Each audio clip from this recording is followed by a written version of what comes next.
गोर लगै छी समस्त मिथिलावासीके। हम मैथिली नीतू झा आइ बहुत दिन पर अहाँ सबके बीच एकटा विवाहके गीत लऽ कऽ उपस्थित छी। अखन लगन चालू छै तेँ अहाँ सब सुनू ई विवाहके सुन्दर सन गीत। मड़बा के बीच बैसी कानै धिया के पापा कोना करब धिया दान हे आहे कोना करब धिया दान हे मड़बा के बीच बैसी कानै धिया के पापा कोना करब धिया दान हे आहे कोना करब धिया दान हे धन संपत्ति नहीं मंगलक निरमहिया धन संपत्ति नहीं मंगलक निरमहिया आहे मांगी लेलक धिया के रहत है आहे मांगी लेल धिया के रहत है धन संपत्ति दान हँसी करीतहूँ धन संपत्ति दान हँसी करीतहूँ धिया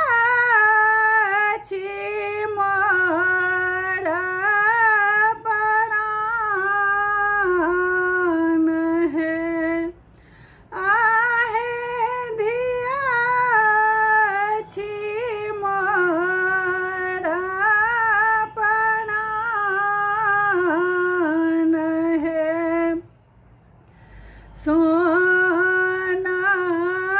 के पिजरा बना दे रे सोनरा सोना के पिजरा बना दे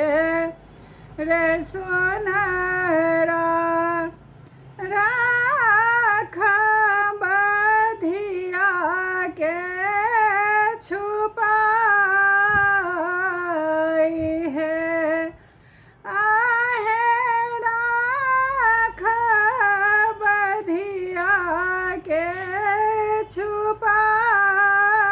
छुपाई है सबटा विधान विधि के हम तोड़ब धिया के न करब हम दान है आहे धिया के न करब हम दान है कुहकी कबोले बन के कोयलिया जुनी बाबा होइया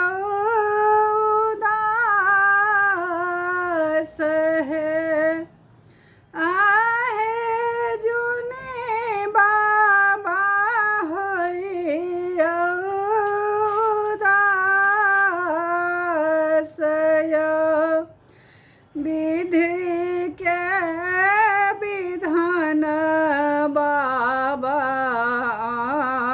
अहाँ निमाहिया विधि के विधान बाबा अहाँ निमाहिया हँसी खुशी करू धिया दानया आहे हँसी खुशी करू धिया